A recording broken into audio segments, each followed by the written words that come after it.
설 명절 잘 보내셨습니까? 아멘. 지난주 말씀처럼 이 관계의 이 갈등으로부터 승리하셨습니까? 승리 못 하셨습니까? 또 막 상 없고 막 그렇게 하셨습니까? 반드시 승리하신 줄로 믿습니다. 여러분, 우리가 이 관계 문제에서 승리하는 것은 여러분 너무나 중요한 것입니다. 왜냐하면 이 관계적인 문제는 결국 오늘 말씀드리는 리더십의 문제와 직결되기 때문입니다. 관계 갈등은 대부분 누가 옳은가 이런 문제이보다는 누가 위에 서려고 하는 그런 문제에서 시작되기 때문입니다. 가정에서도 교회에서도 우리의 공동체 안에서도 보이지 않게 이 경쟁 심리가 있습니다. 비교 의식이 생기고 또한 서열을 정하려고 하는 마음이 고개를 듭니다. 그래서 누가 더 큰 것인가? 누가 중심이 되려 하는가? 누가 앞자리에 갈 수 있는가? 이런 마음들이 저와 여러분 안에 알게 모르게 그렇게 잠재되어 있다는 것입니다. 그러나 예수님은 누가 더 큰가 이것에 관심을 두지 않으십니다. 누가 어떻게 하면 큰 자가 될 수 있는가 여기에 대해서 새롭게 말씀하십니다. 세상이 말하는 리더십이 아닙니다. 하나님 나라의 방식을 말씀합니다. 그래서 지배하는 리더십이 아니라 섬기는 리더십으로, 또한 이 앞에 서는 리더십이 아니라 낮아지는 리더십을 말씀합니다. 여러분, 리더십을 정의하면 이 구성원들을 이끌어가는 힘을 말하기도 하지만 한 개인이 다른 사람들에게 영향력을 행사하는 태도, 자질을 말하기도 합니다.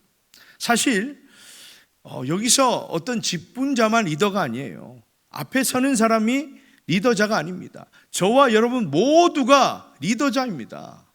여러분이 거하시는 곳에서 부모로서, 아빠로서, 엄마로서, 또한 부모, 형제, 장남으로서 또 어딜 가서든 여러분이 리더가 될 수 있는 것이죠. 그래서 결국 리더라는 것은 어떤 특정인에게 주어진 것이 아닙니다.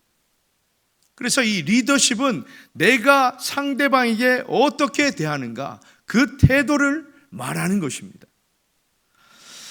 여러분, 요즘 사람들은 교회에 대해서 좋지 않은 그런 이미지를 가지고 있습니다. 그래서 부담스러워합니다. 왜 그럴까요? 복음이 이상해서입니까? 아니면 예수님이 싫어서 그렇습니까? 아닙니다. 복음은 여전히 능력입니다. 우리 예수님은 여전히 어제나 오늘이나 동일하게 사랑이 충만하십니다. 우리 예수님은 여전히 세상 사람들에게도 충분히 훌륭한 분으로 알고 있습니다. 그런데 교회가 왜 힘을 잃고 있습니까? 왜 이웃과 멀어졌습니까? 전도를 하지 않아서 그렇습니까? 기도를 하지 않아서 그렇습니까? 아닙니다. 오늘날 교회가 힘을 잃은 이유는 십자가 복음을 말하지 않아서가 아니라 십자가 복음의 삶을 살아내지 않기 때문에, 다시 말하면 말만 하기 때문에 점점 우리 이웃들은 우리와 멀어지는 것입니다. 그리고 교회의 힘이 점점 상실되고 있는 것입니다. 그렇다면 문제는 어디에 있습니까? 교회의 리더십, 다시 말하면 바로 저와 여러분의 리더십에 문제가 있다라는 겁니다. 성경이 말하는 리더십은 직분을 말하는 것이 아닙니다. 태도를 말합니다. 사람들은 이 교회가 무엇을 말하느냐 이것보다는 사람에게 어떻게 대하느냐 이것을 먼저 보기 때문입니다. 말이 거칠어질 때, 힘으로 억누를 때에, 비아냥거리고 질투할 때에, 경청하지 않을 때, 관심 주지 않을 때 얼마나 많은 사람들이 교회에서 떠나갔습니까? 얼마나 많은 사람들이 상처를 받고 떠나는 것을 저와 여러분이 보지 않았습니까? 그래서 그 원인을 은밀히 따져보면 우리 모두의 부족한 리더십 때문입니다. 이것을 우리가 인정해야 합니다. 그래서 오늘 주님께서 우리에게 주시는 말씀은 아주 분명합니다. 리더십은 위치가 아니라 방향이고 고난이 아니라 태도이다. 그러므로 복음으로 답하는 교회가 되기 위해서는 리더십의 방향이 변해야 합니다. 리더십의 태도가 변해야 합니다. 예수님은 42절에서 이렇게 말씀합니다. 우리 함께 읽겠습니다. 시작. 예수께서 불러다가 이르시되 이방인의 집권자들이 그들을 임의로 주관하고 그 고관들이 그들에게 권세를 부리는 줄을 너희가 알거니와. 아멘. 여기서 집권자들, 고관들은 모두 세상을 통치하는 사람들입니다. 당시 로마 통치자들은 권력과 권위로 이스라엘 사람들을 억눌렀습니다. 지배했습니다. 권력 남용이 너무나 심각했습니다. 그런데 문제는 뭐냐면 예수님과 동고동락했던 그 제자들조차도 어떤 마음을 가지고 있었는가? 바로 겉으로는 침묵했지만 그 마음속에는 이미 치열한 경쟁을 하고 있었다라는 겁니다. 세속적 그런 권력욕에 사로잡혀서 누가 큰가? 누가 중심이 될 것인가? 누가 앞자리에 앉을 수 있는 그런 자격이 되는가? 거기에 관심이 많았다라는 겁니다.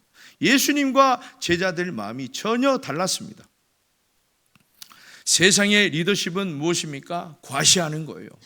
그래서 다들 돈을 많이 벌려고 하고 다들 출세하려는데 목숨을 걸고 있습니다. 왜요? 높은 자리에 올라가기 위해서, 앞자리에 가기 위해서, 내가 중심이 되기 위해서. 그런데 예수님은 이렇게 말씀합니다. 43절 상반절입니다. 너희 중에는 그렇지 않을지니. 무슨 말입니까? 너희는 달라야 한다, 이 말입니다. 바로 예수님의 선포이죠. 교회는 세상과 같은 방식으로 힘으로 해서는 안 된다. 교회는 정체성을 잃어서는 안 된다, 이 말씀을 하고 있는 것입니다. 그래서 43절 하반절과 44절에서 이렇게 말씀하죠. 우리 함께 읽습니다. 시작. 너희 중에 누구든지 크고자 하는 자는 너희를 섬기는 자가 되고 너희 중에 누구든지 으뜸이 되고자 하는 자는 모든 사람의 종이 되어야 하리라. 아멘. 여기서 유심히 보아야 할 말씀은 모든 사람의 종이 되어야 하리라, 이 말씀입니다. 여러분, 같은 말씀이 마태복음 20장 27절에 나옵니다. 우리 함께 읽습니다. 너희 중에 누구든지 으뜸이 되고자 하는 자는 너희의 종이 되어야 하리라. 아멘. 마태복음에서는 너희의 종이 되어야 하리라, 이렇게 말씀하죠. 그런데 오늘 말씀을 보면 바로 모든 사람의 종이 되어야 하리라. 다르죠? 다릅니다. 그래서 이 마가복음에서는 더 겸손하라, 이렇게 표현하고 있는 것입니다. 모든 사람의 종이 된다는 것은 여러분, 누구는 낮아지고 누구는 섬기고 이 사람은 멀리하고, 이것이 아니라 이 선택권이 없는 거예요. 모든 사람에게 조건 없이 낮아지고 섬기는 것입니다. 이 말씀은 리더십의 방향을 바꾸라, 리더십이 반드시 변화해야 한다라는 말씀입니다. 그래서 섬기는 게 진짜 리더십입니다. 섬김은 포기가 아닙니다. 섬김은 예수님이 선택하신 가장 탁월하신 리더십입니다. 그러면 정말 권력지향적인 인간들이 이와 같이 겸손하게 스스로 낮출 수 있는 것이 가능합니까? 우리는요, 본질적으로 높아지려고 하는 성향이 있습니다. 대우받으려고 하는 성향이 있습니다. 먼저 섬기고 먼저 수그리고 먼저 낮추는 게 없어요. 내가 먼저. 그래서 결론적으로 말하면 우리 힘으로는 불가능합니다. 왜냐하면 세상 기준을 볼 때 높아지는 것이 성공이기 때문에 낮아지는 것은 실패입니다. 패배주의자들이 하는 모습입니다. 그렇게 생각하고 있는 거예요. 그래서 우리 힘으로는 절대 낮출 수가 없다라는 겁니다. 그러나 오직 예수 그리스도를 통해서만 가능합니다. 따라서 모든 사람의 종이 된다는 것은 절대적으로 가장 낮아지는 자가 된다는 것입니다. 그래서 우리는 성령 충만해야 돼요. 성령 충만한 것이 뭡니까? 성령에 붙들려서 살아가는 것입니다. 그래서 우리는 예수님을 생각해야 되고 이 십자가 앞에서 늘 낮아지고 십자가를 더 가까이 나아가야 하는 것입니다. 그것이 성령 충만이고, 그리해야 예수님의 리더십이 생각날 거 아닙니까?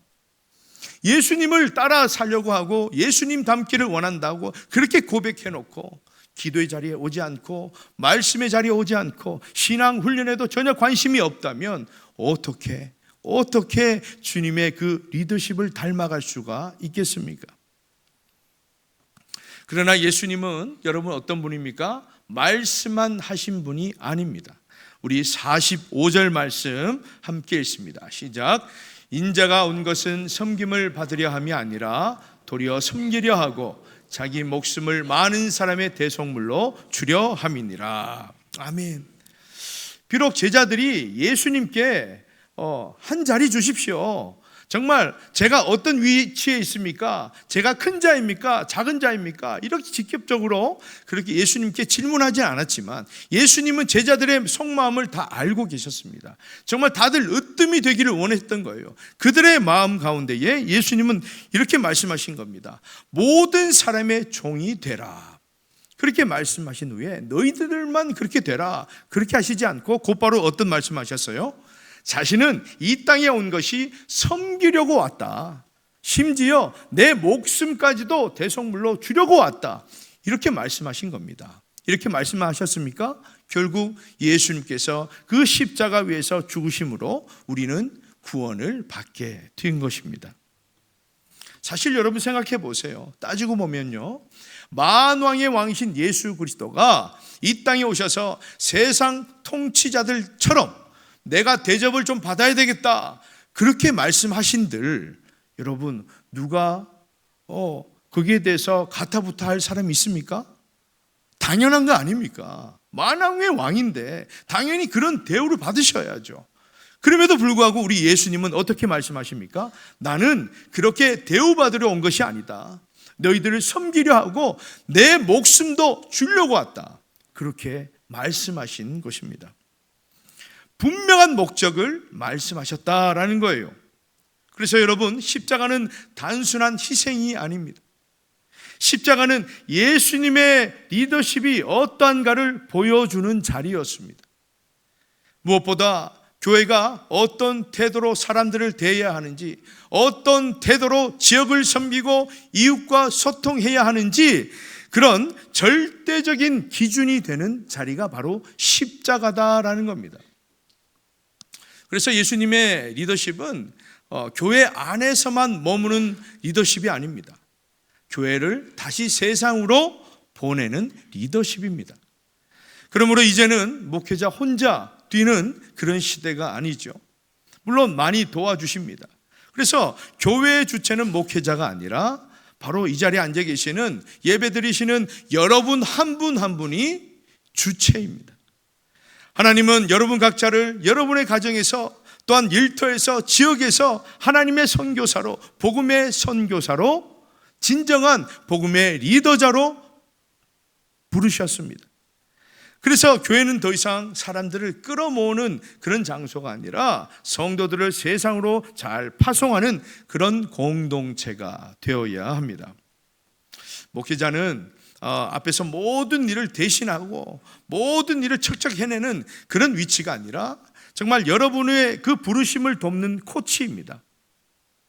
그리고 교회는 여러분들이 세상 속으로 나가서 복음을 살아내도록 돕는 영적인 베이스 캠프라고 말씀을 드렸습니다.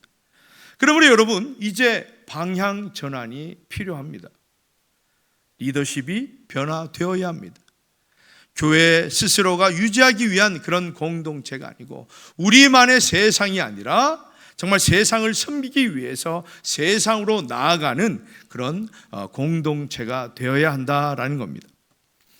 그래서 우리는 이렇게 말해야 됩니다. 사람들이 교회로 오게 하는 그런 우리 교회가 아니라 우리 교회가 이제 세상 사람들에게 다가가야 한다라는 겁니다. 이것이 바로 성경이 말하는 교회의 모습이고 섬기는 리더십이 만들어내는 선교적 교회의 핵심입니다. 이렇게 우리가 달라지지 않으면, 변하지 않으면 하나님의 나라를 이 땅에 세우는데 전혀 우리는 동참할 수 없습니다. 우리 안에서 우리끼리만 잘 먹고 잘 살자, 이런 분위기는 하나님께서 원하시는 분위기가 아니에요. 하나님 뜻이 아니다라는 겁니다. 하나님의 뜻에, 하나님의 나라의 일을 우리가 적극 동참하려면 우리가 흩어져야 돼요. 그런데 대충 흩어지는 것이 아니라 우리가 온전히 자격이 주어지고 변화하고 뭔가 바꿔져야 됩니다. 그렇다면 오늘날 우리 교회는 무엇을 회복해야 합니까?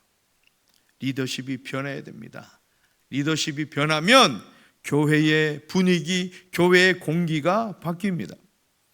리더십이 변하면 말투가 바뀌고 부드러워지고 어떤 모임에서도 정말 웃음소리가 나고 행복해집니다. 그러면 약한 자들이 숨을 쉴 수가 있습니다.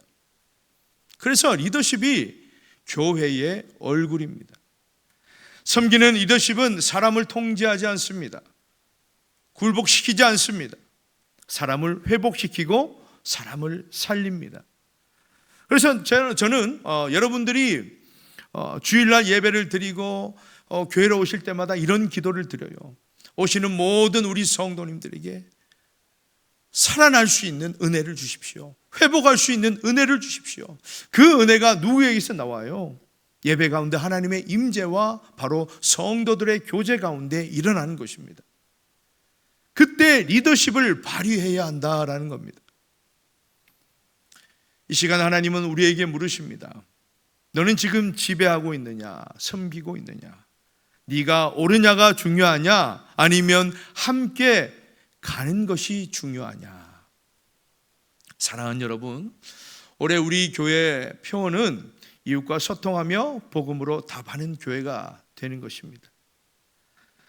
소통은 말보다는 마음이 오고 가는 것입니다. 그리고 복음으로 답한다라는 것은 예수님의 리더십으로 반응하는 삶입니다. 그래서 오늘 주님은 더 많은 일을 해라, 더 위대한 일을 해라, 더 복잡한 일을 해내라, 그렇게 말씀하지 않습니다. 리더십이 변해야 한다. 삶의 태도가, 그 방향이, 그 마음이 변해야 된다, 그렇게 말씀합니다. 그렇다면 여러분, 우리 교회가 이웃과 소통하기 위해서, 정말 복음으로 살아내기 위해서 무엇을 어떻게 해야 됩니까? 여러분, 염려하지 마세요. 거창한 것이 아닙니다. 아주 작은 것부터 시작하면 됩니다. 세 가지만 살펴보면, 첫째는 말하기 전에 듣는 교회가 되시기를 바랍니다. 우리 주님은요, 몰라서 묻지 않으셨어요. 언제나 다 아셨습니다. 그러나 먼저 답을 얘기하시지 않으시고 물으셨습니다. 네가 무엇을 원하느냐? 그러므로 누군가 교회에 대해서 또한 불만, 불평이 있거든, 그에 대해서 즉시 답을 하지 말고, 그에 대해서 즉시 항변을 하지 말고 여러분 들어주어야 됩니다. 들어주어야 돼요. 그러면서 우리는 이렇게 해보면 어떻습니까? 그럴 수 있겠네요. 많이 힘드셨겠습니다. 그때 마음이 어땠을까요? 여러분, 사람은 말로 움직이지 않습니다. 공감으로 움직이게 하는 것입니다. 그러므로 먼저 경청하고 들어줄 수 있는 저와 여러분, 우리 하천교회가 될 수 있기를 주님의 이름으로 축복합니다. 두 번째는 복음으로 이기는 교회가 되시기를 바랍니다. 복음으로 답한다는 것은 성경 말씀으로 대화를 한다는 것이 아닙니다. 복음으로 답한다는 것은 아까 말씀드렸다시피 예수님의 리더십처럼, 그렇게 예수님처럼 살아가는 것, 반응하는 것입니다. 예수님은 어떻게 하셨습니까? 억울해도 참으셨습니다. 배신당해도 끝까지 품으셨습니다. 상처를 준 사람까지도 사랑하셨습니다. 세상은 말하죠. 지면 죽는다. 지면 손해다. 가만히 있으면 바보다. 그래서 강하게 나아가야 한다. 강해져야 한다. 그런 것밖에 없어요. 그런데 성경은 뭐라고 합니까? 사랑은 오래 참고, 사랑은 온유하며, 사랑은 무례히 행치 아니하며, 사랑은 자기 유익을 구하지 않는다. 가정에서도 교회에서도 이웃에서도 그런 관계 가운데서도 우리가 이길 수 있는 그런 기회들이 얼마나 많습니까? 그렇지 않아요? 내가 과거에 어떤 사람인데 정말 예전 생각하면 한 주먹도 되지 않죠. 그러나 우리 주님은 말씀합니다. 이길 필요 없다. 품어주어라. 들어주어라.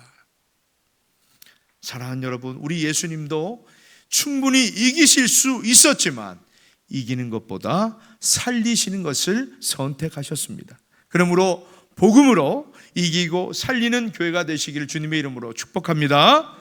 마지막으로 낮아지는 리더십을 실천하는 교회가 되시기를 바랍니다. 리더십은 직분이 아닙니다. 영향력이죠. 집에서는 부모가 리더입니다. 교회에서는 직분자가 리더입니다. 직장에서는 먼저 믿은 자가 리더입니다. 우리는 그 속에서 어떤 리더십을 보여주고 있습니까? 세상 사람들처럼 똑같은 계상, 똑같은 상황에 똑같은 조치를 취하고 있지는 않습니까? 내가 중심이 되고 내가 옳아야 되고 내가 당하지 말아야 되고 내가 강해야 산다, 이런 마음으로 살아가지는 않습니까? 사랑하는 여러분, 오늘 말씀을 준비하면서 참 저의 리더십에 대해서 돌아보았습니다. 사실 참 이 부분에 대해서 고민이 많습니다. 관계를 어떻게 해야 될까? 가정에서 또 부교육자의 과의 그런 관계 가운데에, 그리고 우리 성도들을 대할 때에 어떤 리더십을 가지고 있을까? 근데 참 여전히 부족하고 여전히 모자랍니다. 여전히 철이 없어요. 그래서 참 이런 문제에 대해서 고민하고 정말 생각하는 것이 너무나 힘들고 어렵습니다. 그런데 여러분, 다들 노력하시겠죠. 그러나 중요한 것은 내 힘으로 할 수 없다라는 겁니다. 우리가 주님 앞에 날마다 깨어서 나오고 주님을 늘 생각할 수 있는 그런 영적인 상태가 되어야 우리의 리더십이 변화될 수 있다는 겁니다. 달라질 수 있다는 거예요. 그냥 입으로 말로 내 의지와 결단으로만 가능한 것이 아니다라는 겁니다. 그래서 성령의 붙들림, 예수님을 늘 생각하고 그 십자가를 붙드는 그 영성으로 우리는 살아가야 할 것입니다. 섬기는 리더십은 사람을 통제하지 않습니다. 사람을 회복시키고 살립니다. 섬기는 리더십은 속도가 느릴 수 있지만 끝까지 함께 할 수 있는 리더십입니다. 그래서 낮아지고 섬기는 리더십으로 변할 때에 내 주위에 있는 사람들은 이렇게 말할 것입니다. 저 교회는 다르구나. 저 교회는 나를 판단하지 않는구나. 저 성도는 안에는 참 예수가 있구나. 저 속에는 정말 신앙다운 신앙생활을 하고 있구나. 사랑하는 여러분, 그것이 이웃과 소통하며 복음으로 답하는 교회의 모습입니다. 우리가 하루를 시작할 때 이렇게 기억해 봅시다. 말 한마디로, 표정 하나로, 또한 태도 하나로 나는 오늘 누구에게 예수님의 리더십을 발휘할 것인가? 어떻게 보여줄 것인가? 사랑하는 여러분, 저와 여러분이 우리 하천교회임을 믿으십니까? 이상하게 저와 여러분 이러면 나에게 말하는 것 같은데 우리 하천교회 이러면 나와 상관없는 그런 마음이 들 때가 있습니다. 여러분, 교회가 바로 저와 여러분입니다. 저와 여러분은 바로 교회입니다. 그래서 여러분, 우리 하천교회가 이웃과 소통하며 복음으로 살아내기 위해서는 정말 달라져야 합니다. 그렇지 않으면 우리 교회는 그냥 이 지역에 건물만 있는 교회일 뿐입니다. 여러분, 오늘까지 정말 말씀드리는 이 네 가지 영역을 다 말씀드렸어요. 오늘까지 네 가지 영역, 변해야 되는 네 가지 영역. 자, 얘기할 수 있겠죠? 다들 아는 눈치십니다. 자, 첫 번째가 뭐예요? 그렇죠, 다 알고 계시네요. 예배가 변해야 된다. 두 번째는 예. 첫머리라도 좀 하면 좋을 것 같은데. 예. 공동체가 변해야 됩니다. 세 번째 뭐예요? 사역이 변화. 이제 좀 아시네요. 자, 네 번째. 그렇죠. 눈치가 있으시네요. 예. 사랑하는 여러분, 그래야 지역과 이웃과 소통할 수 있습니다. 그래야 지역과 이웃을 살릴 수가 있습니다. 그러나 다른 누군가부터가 아니라 내 옆에 있는 집사님, 앞에 있는 장로님, 옆에 있는 권사님이 아니고 바로 나로부터 시작되어야 되고 나로부터 변화되어야 합니다. 그리하여 2026년에는 더욱더 우리의 믿음이 성장하는 저와 여러분 우리 하천교회가 되시기를 주님의 이름으로 축원합니다.